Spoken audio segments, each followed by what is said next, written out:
नमस्कार, आप देख रहे हैं न्यूज 18 राजस्थान। आपके साथ मैं हूं अभिषेक। बुलेटिन की शुरुआत इस वक्त की बड़ी खबर से। जम्मू कश्मीर से बड़ी खबर है। शोपियां में आतंकियों ने फायरिंग की है। फायरिंग में कश्मीरी पंडित घायल हुआ है। इस वक्त सहयोगी इरशाद मलिक हमारे साथ जुड़ गए हैं शोपियां से। इरशाद, क्या जानकारी? अभिषेक जी, अभी लगभग 7:45 बजे छोटा गांव शुपियान में एक सोनू कुमार जिसका नाम है पंडित, वो अपने घर पे जा रहा था क्योंकि वो एक मेडिकल शॉप वहां पे चला रहे थे। उसके बाद वो अपने घर जा रहे थे। वो घर पहुंचते ही वहां पे जो है बंदूक बरदार उन्होंने उनको घर से बाहर निकाला है और बाहर उस पे अंधाधुंध गोलियां चलाई, जिसकी वजह से वो क्रिटिकल इंजर्ड हो गए कि उसमें जो है 2 गोलियां जो टांग पे लगी है और 1 गोली जो है वो छाती पे लगी। उसके बाद उसको शुपियान डिस्ट्रिक्ट हॉस्पिटल जो है वहां पे शिफ्ट किया गया है। तो वहां से डॉक्टर ने उसकी नाजुक हालत देखकर उसको बीबी कैंट जो आर्मी हॉस्पिटल श्रीनगर में बादामी बाग कैंटोनमेंट वहां पे रेफर किया गया है। फिलहाल उसकी जो सेहत है अभी मुस्तकिम बताई जा रही है। जी तो इरशाद, क्या जानकारी कुछ ऐसी मिल पाई है? स्पेशली क्या उसे टारगेट किया गया? देखिए अभिषेक जी, जैसे कि हमारे पास खबर है, जो हमारे जो जराये से हमें खबर मिली है कि अभी जो है अभी इस पे ये पुष्टि नहीं हो पा रही है कि वो मिलिटेंट या जो बंदूक बरदार वहां पे गए हैं कि वो कौन थे। लेकिन पुलिस का ये मानना है कि वो मिलिटेंट है और मिलिटेंट ने उसको बाहर निकालकर फायरिंग की है। तो अभी जो है ये फैमिली जो है पिछले 90s की अगर बात करेंगे, जो 90 की दहाई में जिस तरह की यहाँ पे कश्मीरी पंडितों को यहाँ पे कश्मीर छोड़ना पड़ा था, उसके बाद ये जो 3 फैमिलीज है वहीं पे थी, उसी गांव में रहते थे। बिल्कुल उनका जो आपस में तालमेल, जो भाईचारा था वो पहले से भी ज्यादा अच्छा था। लेकिन अचानक आज जैसे ही वो अपने मेडिकल शॉप जो दवाई की दुकान चला रहे थे, घर वापस जा रहे थे, घर पहुंचते ही उसको वहां पे गोली मार दी गई है। जी अभिषेक जी, तो गोली लगी है। स्थिति के बारे में जानकारी है कि फिलहाल उसकी स्थिति कैसी है? देखिए अभिषेक जी, जैसे कि मैंने आपको बताया कि 2 गोलियां उसकी टांग पे लगी है और 1 गोली जो है वो छाती पे लगी है। तो फिलहाल जो है उसको रेफर किया गया है, शुपियान डिस्ट्रिक्ट हॉस्पिटल से रेफर किया गया है, जो आर्मी बेस हॉस्पिटल है। चलिए ठीक है इरशाद, बहुत शुक्रिया आपका तमाम जानकारी के लिए।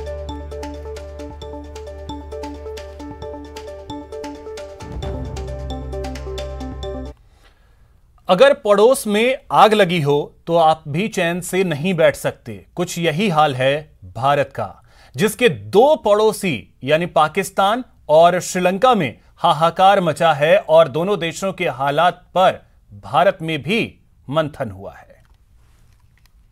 पावर गेम में डूबा पाकिस्तान, पावरलेस हो चुका है श्रीलंका। दोनों देशों में भारत का गुणगान। देखें इन दोनों तस्वीरों को। पाकिस्तान में पॉलिटिशियंस परेशान हैं, तो वहीं श्रीलंका में पब्लिक त्राही त्राही कर रही है। दोनों देश में हाहाकार मचा है, हालात बद से बदतर होते जा रहे हैं। पहले बात पाकिस्तान की। दरअसल पाकिस्तान में मचे सियासी घमासान का मामला सुप्रीम कोर्ट पहुंच गया। सोमवार को सुप्रीम कोर्ट में इस मामले पर सुनवाई हुई कि संसद में अविश्वास प्रस्ताव खारिज किया जाना और इमरान खान की सिफारिश पर राष्ट्रपति की ओर से सदन को भंग किया जाना जायज है या नाजायज। हालांकि अदालत ने ये सुनवाई 5 अप्रैल यानी मंगलवार दोपहर 12 बजे तक के लिए टाल दी है। फिलहाल इमरान खान ने पाकिस्तान के पूर्व चीफ जस्टिस गुलजार अहमद को केयर टेकर प्रधानमंत्री के लिए नॉमिनेट किया है। फवाद चौधरी ने ट्वीट कर इस बात की जानकारी दी। राष्ट्रपति के पत्र के जवाब में तहरीके इंसाफ कोर कमेटी से मशवरे और मंजूरी के बाद प्रधानमंत्री इमरान खान ने पाकिस्तान के पूर्व चीफ जस्टिस गुलजार अहमद को केयर टेकर प्रधानमंत्री के लिए नॉमिनेट किया है। इधर विपक्ष को बोल्ड करने के साथ ही इमरान खान ने चुनाव की तैयारी शुरू कर दी है। तो इंशाल्लाह अब हम टिकट बड़े सोच समझ के देंगे। जो असल चीज हमने सीखी है और मैंने खास तौर पे सीखी है, इन्हें तकरीबन अब 26 साल हो गए मेरी पॉलिटिक्स के, कि पाकिस्तान तरक्की नहीं कर सकता जब तक पार्लियामेंट में उस तरह के लोग ना आए जो मुल्क का सोचे। बहरहाल सियासत की वजह से परेशान है पाकिस्तान, तो वहीं श्रीलंका की परेशानी है पैसे की किल्लत। आर्थिक संकट से जूझ रहा है श्रीलंका, जो कि उसकी आजादी के बाद इतिहास का सबसे खराब आर्थिक संकट है। वहां का विदेशी मुद्रा भंडार खाली हो चुका है, जिसके कारण वहां ईंधन और सभी जरूरी सामानों की कमी हो गई है। अराजकता की स्थिति पैदा हो गई है। सामानों की कमी और महंगाई से परेशान श्रीलंका के लोग सड़कों पर विरोध प्रदर्शन कर रहे हैं। सैलरी के साथ हमको नहीं जी सकते इधर, इसीलिए हमको ये गवर्नमेंट चेंज करना ही होगा। गैस नहीं है, पेट्रोल में क्यों है, मिल्क पाउडर नहीं है, सभी एसेंशियल्स बहुत कॉस्ट ऑफ लिविंग बढ़ गया है। डॉलर के लिए पूरा दुनिया से भीख मांग रहे हैं। हालात बद से बदतर होते जा रहे हैं और इसका प्रभाव वहां के राजकाज पर भी साफ दिखने लगा है। पीएम महिंदा राजपक्षे को छोड़कर पूरी कैबिनेट ने इस्तीफा दे दिया है। वहीं बार बार भारत से मदद की गुहार लगाई जा रही है। सवाल है, जब देश डूबने लगते हैं तो उन्हें भारत की याद क्यों आती है? सवाल इसलिए क्योंकि अपनी लुटिया डूबते देख इमरान खान भी भारत का गुणगान करने लगे थे। बार बार भारत की विदेश नीति की दुहाई दे रहे थे। बता दें कि पड़ोस में मचे उथल पुथल को लेकर पीएम मोदी और विदेश मंत्री एस जयशंकर के बीच उच्च स्तरीय बैठक भी हुई, जिसमें पाकिस्तान और श्रीलंका के हालात को लेकर अहम चर्चा हुई। Bureau report, news 18 network. Gorakhpur के गोरखनाथ मंदिर में हुआ हमला एक आतंकी साजिश का हिस्सा था और उस हमले को एक इंजीनियर ने धार्मिक नारा लगाते हुए अंजाम दिया था। लेकिन गनीमत यह रही कि पुलिसकर्मियों ने जान पर खेलकर हमलावर को पकड़ लिया। हमलावर अब न्यायिक हिरासत में है और अब यूपी पुलिस आतंकी साजिश और उसके नेटवर्क को डिकोड करने में जुटी है। गोरखनाथ मंदिर पर आतंकी हमला, बड़ी घटनाओं को अंजाम देने की थी साजिश, श्रद्धालुओं को नुकसान पहुंचाना था मकसद।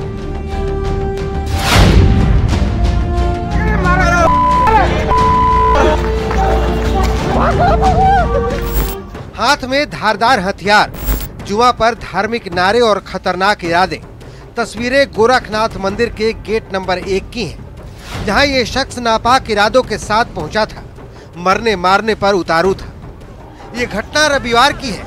इसे जानने से पहले इस हमलावर शख्स के बारे में जान लीजिए। नाम मुर्तजा अहमद अब्बासी है और इसने IIT मुंबई से केमिकल इंजीनियरिंग की पढ़ाई की है। रविवार शाम 7 बजे गोरखनाथ मंदिर के बाहर सब कुछ सामान्य चल रहा था। तभी अचानक ये शख्स हाथ में हथियार लेकर धार्मिक नारे लगाते हुए मंदिर में घुसने के इरादे से आगे बढ़ने लगा और सुरक्षा में तैनात पुलिसकर्मियों पर हमला बोल दिया। पुलिसकर्मियों को इस पर काबू पाने में काफी मशक्कत करनी पड़ी। इस दौरान 2 पुलिसकर्मी घायल भी हो गए। यूपी पुलिस ने इसे आतंकी घटना करार दिया है। जो चीजें बरामद हुई हैं, वो उन चीजों को देख के लगता है कि एक गंभीर बड़ी साजिश की तैयारी थी और इसमें जैसा कि एसीएस होम साहब ने बताया कि हम लोग इस चीज़ से इनकार नहीं कर सकते कि आज के डेट में कि ये आतंकी घटना नहीं थी। ये साफ है कि हमला किसी बड़ी साजिश का हिस्सा है और इसका इरादा मंदिर में घुसकर बड़ी घटना को अंजाम देने का था। अगर ये व्यक्ति अंदर प्रवेश कर जाता तो जहां आम व्यक्ति दर्शनार्थी वगैरह हैं उनको बहुत ही ज़्यादा क्षति पहुंच सकती थी और स्थिति बेकाबू भी हो सकती थी। हमलावर मुर्तजा के पास से पुलिस ने लैपटॉप, मोबाइल और दूसरे सामान बरामद किए हैं, जिसकी जांच चल रही है। पुलिस इस बात का पता लगा रही है कि हमले में मुर्तजा के निशाने पर कौन था, मुर्तजा ने किसके कहने पर यह हमला किया, क्या मुर्तजा किसी आतंकी संगठन से जुड़ा है, इंजीनियर मुर्तजा को किसने कट्टरता का पाठ पढ़ाया। कई ऐसे सवाल हैं जिन्हें यूपी पुलिस ढूंढने में जुटी है और इसका जिम्मा पुलिस ने यूपी ATS और STF को दिया है। दोनों ही एजेंसियां पता लगाएंगी कि एक केमिकल इंजीनियर के दिमाग का केमिकल बैलेंस किसने बिगाड़ दिया, किसने इसके दिमाग में कट्टरता भरी, जिससे ये आतंक की राह पर चलने को तैयार हो गए। Bureau report, news 18 network. क्या प्रदेश में अभी से इलेक्शन पॉलिटिक्स शुरू हो गई है? क्या मरुधरा अभी से इलेक्शन मोड में आ गई है? क्या दंगे और तनाव चुनावी बिसात के संकेत हैं? ये रिपोर्ट देखिए। ये आग लगाने के लिए आते हैं, पूरे देश में आग लगा रहे हैं, आए आग लग गई। बहुत खतरनाक दौर चल रहा है देश के अंदर। इनका संविधान की धज्जियां उड़ा रहे हैं। लोकतंत्र यकीन में बार बार कह रहा हूं, हिंदू मुस्लिम कर दिया देश के अंदर। हिंदू कौन नहीं है? हिंदू होने का हमें गर्व है। महात्मा गांधी ने कहा था हिंदू होने का मुझे गर्व है। अपने धर्म को सब मानो और दूसरे धर्म का मान सम्मान करो, ये तो सही बात है। प्रधानमंत्री को चाहिए आगे आगे नेशन को संबोधित करे, कंडेम करे वो हिंसा को, चाहे हिंसा किसी के पक्ष की तरह हो। कानून का राज स्थापित रहे देश के अंदर। हिंदू हो, मुस्लिम हो, कोई धर्म का आदमी हो, अगर वो एंटी सोशल एलिमेंट है उसको सजा मिलनी चाहिए। बेईमान करने वाले लोग एंटी सोशल एलिमेंट है, इनके कभी तकलीफ नहीं होती है, चोट उनको नहीं लगती है। चोट लगती है जो निर्दोष लोग होते हैं, बेचारे समझते नहीं, हम तो जुलूस में आए थे। एक बार फिर मुख्यमंत्री अशोक गहलोत बीजेपी पर जमकर बरसे।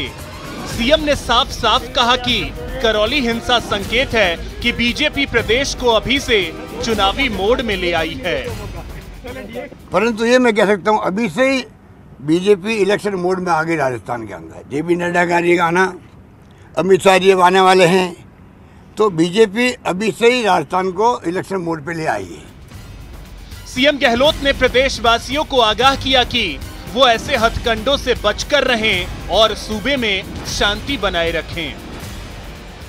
मैं अपने प्रदेश में मुख्यमंत्री हूँ, तो मेरी ड्यूटी है हमारा प्रदेश शांति, सद्भावना, भाईचारे के साथ रहे।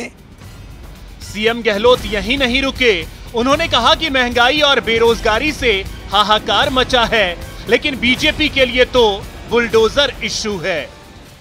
महंगाई की मार बहुत भयंकर है, बेरोजगारी तो हदें पार कर चुकी है, हाहाकार मचा हुआ युवाओं के अंदर। उसकी तरह वो इश्यू नहीं है देश के लिए, इश्यू वो नहीं है। इश्यू है बुलडोजर इश्यू है, फेक एनकाउंटर इश्यू है। कांग्रेस मुक्त भारत की बात करने वाली बीजेपी को सीएम गहलोत ने करारा जवाब दिया और कहा कि कांग्रेस का सच क्या है वो खुद नितिन गडकरी ने बताया है। सच तो यही है कि कांग्रेस मुक्त की बात करने वाले खुद ही मुक्त हो जाएंगे। दिनेश शर्मा, न्यूज़ 18 राजस्थान, जयपुर।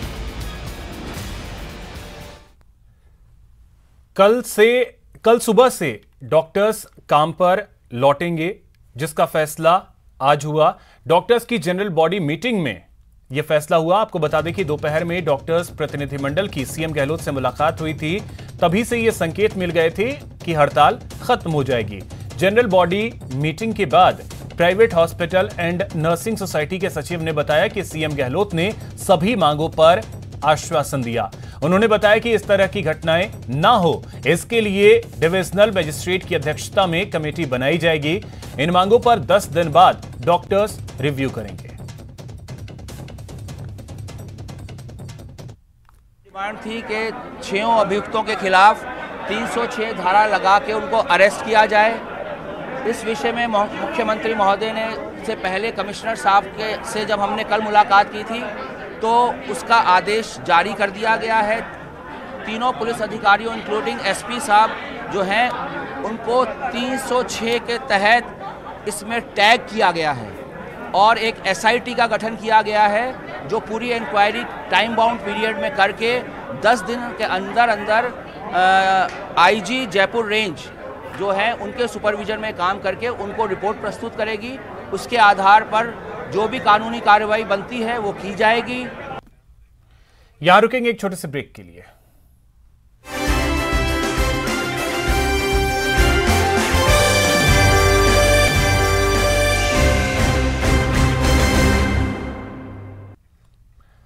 ब्रेक के बाद आपका स्वागत है। झीलों के शहर उदयपुर में आज गणगौर का पर्व बड़े ही धूमधाम से मनाया गया। इस मौके पर विभिन्न समाज की गणगौर सज धज कर पिछोला झील के किनारे स्थित गणगौर घाट पर पहुंची। 2 साल बाद गणगौर की सवारी निकलने से महिलाओं में खासा उत्साह देखने को मिला।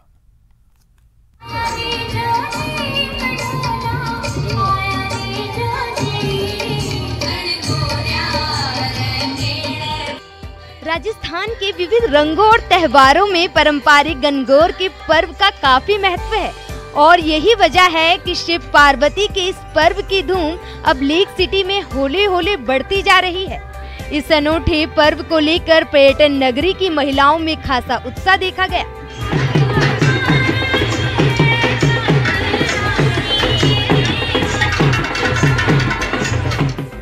इस दौरान विभिन्न समाजों की महिलाएं गीत गाते हुए जगदीश चौक पहुंची, जहां पर महिलाओं ने गणगौर और ईशा जी के साथ घूमर नृत्य किया।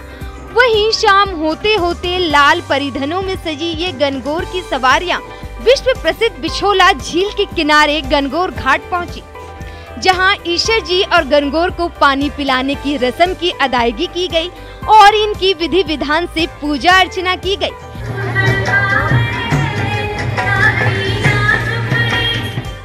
पिछले 2 सालों से कोरोना संक्रमण के बीच गणगौर की सवारी नहीं निकाली जा रही थी। ऐसे में महिलाएं इस रंगारंग कार्यक्रम को काफी मिस कर रही थी और इस बार जब गणगौर की सवारी निकालने की अनुमति मिली है तो इनका उत्साह देखते ही बनता है और बहुत अच्छा लग रहा है सबको। 2 साल सबने बहुत मिस किया, इस बार हम सब बहुत धूमधाम से आए। बिल्कुल, सब खूब नाच गा के ढोल बाजों से और माता जी को यहाँ पे गणगौर माता को जल पिलाने लेके आए और मुझे देख के बहुत खुशी हो रही है कि मेड़ क्षत्रिय स्वर्णकार समाज में इतने अच्छे से गणगौर सेलिब्रेट करते हैं। हम हमारे जगदीश मंदिर से यहाँ पे गणगौर को लेके आए हैं और यहाँ पे इनको जल चढ़ाएंगे और बहुत ही मजा आया, बहुत सबने ज्यादा एंजॉय किया। Thank you. कोरोना संक्रमण के बाद पहली बार निकल रही गणगौर की सवारी में विभिन्न समाज की महिलाएं अलग अलग डोली में गणगौर को सजा कर निकली। इस दौरान पर्यटन विभाग ने भी मेवाड़ महोत्सव के तहत सबसे सुंदर गणगौर को इनाम देने का ऐलान भी किया। गणगौर के इस अवसर पर पिछोला झील के बीच नाव में शाही गणगौर की सवारी भी निकाली गई, जो हजारों की तादाद में आए दर्शकों के आकर्षण का केंद्र रही। बहरहाल पारंपरिक और राजस्थानी संस्कृति से लबरेज इस गणगौर फेस्टिवल की धूम अगले 3 दिन तक पिछोला झील के किनारे देखी जाएगी। पूरे विश्व में अपनी अनोखी छाप छोड़ चुके इस फेस्टिवल को सफल बनाने के लिए पर्यटन विभाग और जिला प्रशासन की ओर से कई कार्यक्रम भी आयोजित किए जा रहे हैं। कपिल श्रीमाली, न्यूज़ 18 उदयपुर।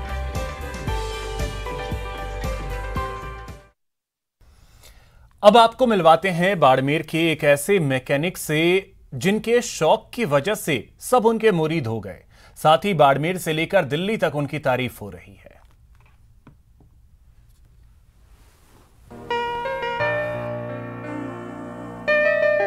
जिसने भी इस तस्वीर को देखा उसके मुंह से बस यही निकला, अद्भुत, अद्वितीय, अविश्वसनीय। प्रधानमंत्री मोदी की इस तस्वीर की तारीफ यूं ही नहीं हो रही। गौर से देखिए इस तस्वीर को। इसमें पीएम मोदी की तमाम सफलताओं की कहानी है। इसमें कश्मीर है तो राम मंदिर भी है, 3 तलाक की चर्चा है तो सर्जिकल स्ट्राइक और राफेल तक है। ये तस्वीर बनाई है बाड़मेर में सिवाना के रहने वाले जयेश सुथार ने। यूं तो जयेश एक मैकेनिक हैं, लेकिन पेंटिंग के शौक ने उन्हें पेंटर के तौर पर पहचान दिला दी है। खासकर पीएम मोदी की इस तस्वीर की वजह से सब उनकी कला के मुरीद हो गए हैं। मोदी जी के कार्य से बहुत ज़्यादा प्रभावित था। वो चाहे कोई भी कार्य हो, तो सर्जिकल स्ट्राइक हो, देश के लिए जो कार्य किए, देश के विकास के लिए जो कार्य किए, उन सब कार्य से ज़्यादा प्रभावित था। उससे मैं 2-4 बड़े आर्टिस्ट के स्केच देखता था इंस्टाग्राम पे, तब मुझे लगा कि इस टाइप के एडिटेड स्केच बहुत ज़्यादा चलते हैं। तो मैंने उस स्केच को लिया और नरेंद्र मोदी जी की 4-5 और ज़्यादा फोटो ली और उसको उस स्केच में डाला और उनके जो भी जनहित कार्य थे उन सबको कार्य को उस स्केच में डाला और मैंने स्केच बनाया। जयेश की इस पेंटिंग को सोशल मीडिया पर खूब लाइक्स और कमेंट मिल रहे हैं। सबसे पहले सिवाना विधायक हमीर सिंह भायल ने इस तस्वीर को ट्वीट किया था। उसी के बाद ये वायरल हो रही है। पिछले दिनों केंद्रीय मंत्री नरेंद्र सिंह तोमर, गजेंद्र सिंह शेखावत, संजीव बालियान और कैलाश चौधरी जैसे नेताओं ने इस तस्वीर की तारीफ की और इतनी तारीफ की कि जयेश का खुश होना तो बनता ही है। बहुत ज़्यादा खुशी हो रही है। मैं इससे पहले भी बहुत ज़्यादा स्केच बना चुका हूँ, लेकिन इतनी पॉपुलरिटी में तो किसी स्केच में नहीं मिली जितनी इसमें मिली है। जयेश को पहचान पीएम मोदी की तस्वीर से मिली है और अब जयेश की कोशिश है कि वो प्रधानमंत्री नरेंद्र मोदी से मिलकर उन्हें ये तस्वीर खुद भेंट करें। देखते हैं जयेश की ये कोशिश कामयाब हो पाती है या नहीं। प्रेमदान, न्यूज़ 18 राजस्थान, बाड़मेर।